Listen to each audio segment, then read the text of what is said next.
Hey everybody, Chris Stewart here with this week's intERUPTION, where we interrupt the way we normally think so we can erupt into the lives we want and we truly desire. You know what time it is? It's go time. That's right.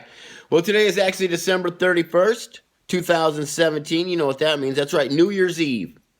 And what we're going to talk about a little bit today is New Year's resolutions and why they don't work and how we can make them work. Okay? So for me, New Year's Eve is like everybody else, all these things going on. Everybody wants to do it. But for me, it's even more special because New Year's Day is actually my sobriety date. And that wasn't something that I planned. That wasn't even my New Year's resolution. It's just happened to be the day that God did me the favor and took away the obsession to drink and use drugs again. And, my life has gotten progressively better since that day. So for that, I'm truly grateful. So I always look forward to kind of New Year's Eve, regardless of whatever my plans are, because I know the next day is my birthday. Another birthday, right? I love to celebrate. Anyway, what I want to talk about today is New Year's resolutions and maybe just kind of altering the way that we think about them so you can make them successful in your life. I always think it's so interesting to look at New Year's resolutions, right? And we make all these resolutions like, I'm going to lose weight. And I'm going to get off drugs and I'm going to quit drinking or whatever your deal is. I'm going to get out of this relationship or I'm going to get a better job, right? Like all these things, right? All the things we want to do to better ourselves, correct? But the problem is, the challenge, I should say, is that we do it by taking stuff away from ourselves that we like to do, right? So it's kind of this weird thing, we're like, you know what? I'm going to deny myself what I truly like to do for this little amount of time so that I can achieve this and better my life, right? Does that make any sense? I'm going to take away the things that I like to do or that I do on a regular basis and then make myself miserable for a couple weeks so I can achieve happiness.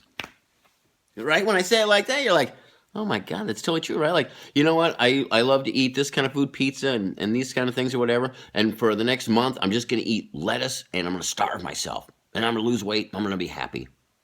Nah, that ain't going to happen. Or how about, you know what? On New Year's Day, I'm just going to quit drinking. I drink every day, and that's what I love to do. And maybe I don't love to do it. I do it because I have to. Or maybe I use drugs every day because I have to. And on January 1st, I'm just going to stop. Cold turkey. Yeah, let me know how that works out for you.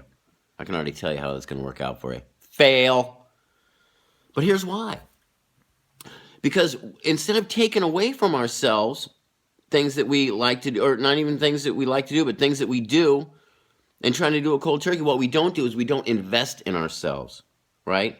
And I'm asking you to do that this year. If you want to be successful, one of the things I would suggest to you to do in your New Year's resolutions is to invest in yourself, okay? So how does that look? Well, if I want to give up, like, let's say, alcohol and drugs, right, which was a major thing for me, what I had to do is I had to go and I had to get a support group, okay? Like, I can't just sit in my house and be miserable and not do drugs and drink or whatever and expect that my life is going to get better. Like, I had to go, I went to a 12-step group myself, but there's other groups out there that you can go to. There's 12-step groups. There are churches.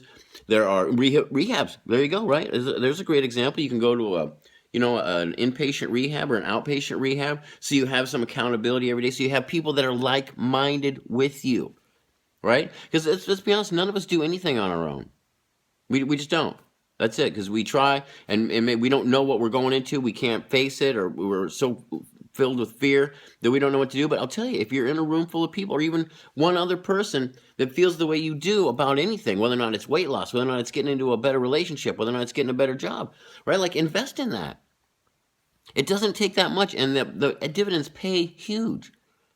Same thing with food. If you want to, if you're tired of eating bad and gaining weight and being unhealthy, and you want to get into a better deal, don't starve yourself. Just eat better food. Spend the extra $2.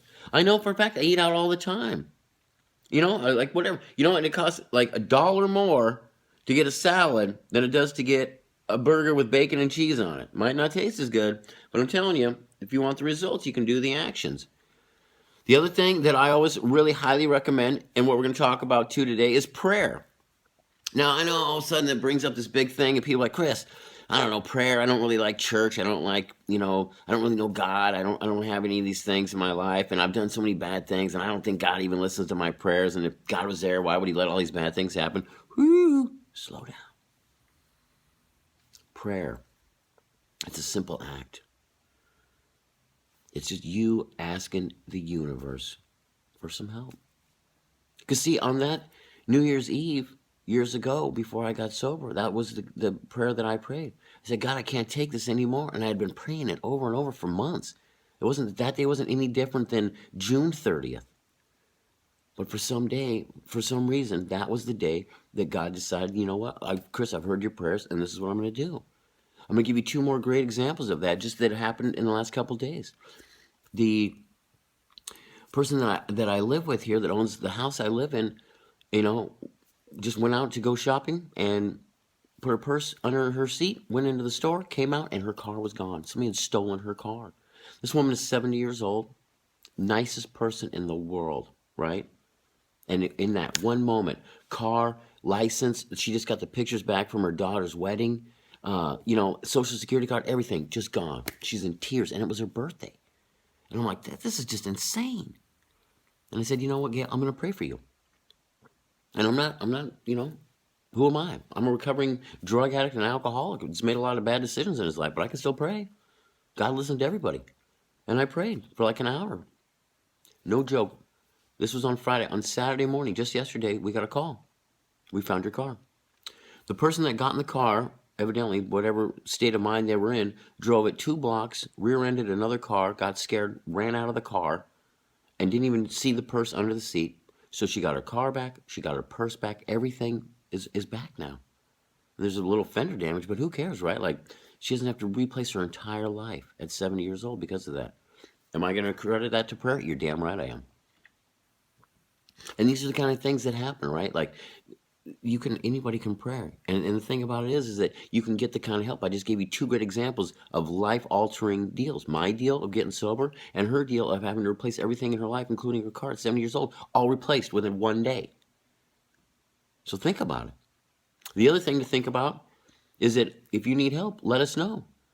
Here at the Recovery Ninjas, we will help you out. Whether or not your problem is drugs, alcohol, relationships, food, whatever it is, give us a call, 703-786-1539. You can Google Recovery Ninjas and go on the website. We have a hotline on there as well. You can call us there because everybody in our world has worth, everybody has purpose, everybody has value, and everybody is loved. And if you're not living in that world, then you need to call me up because we need to make that happen. Because you know why? You deserve it. And you know how we do it over here? That's right. We lock arms like Spartan warriors. And we take 1 step at a time, 1 day at a time. So you know what? Let's make those resolutions happen. Let's have some resolutions this year. Let's better our lives. We better our lives. We better our communities. We better the lives of everybody around us. And that's what we're trying to do here. Let's get rid of the toxic shame and the guilt of drug addiction, alcoholism, overeating, sex addiction, porn addiction, all these things that we have going on in our lives that just confuse us and make our lives hell. Let's get rid of it, man. Let's enjoy our lives. How's that sound? That's my New Year's resolution, just to be a better person and to help as many people as possible. And you know what? I'm committed to that, and you all know it. So you know what? That's what I got for you guys today. Hey, Happy New Year's to everybody. Let's make 2018 the best year ever for everybody, all right? Let's make the rest of your life the best of your life. Okay, that's what I got for you guys. You guys take care. I'll talk to you again next week. Anything else you guys need, you know where to find us. Rock on. God bless.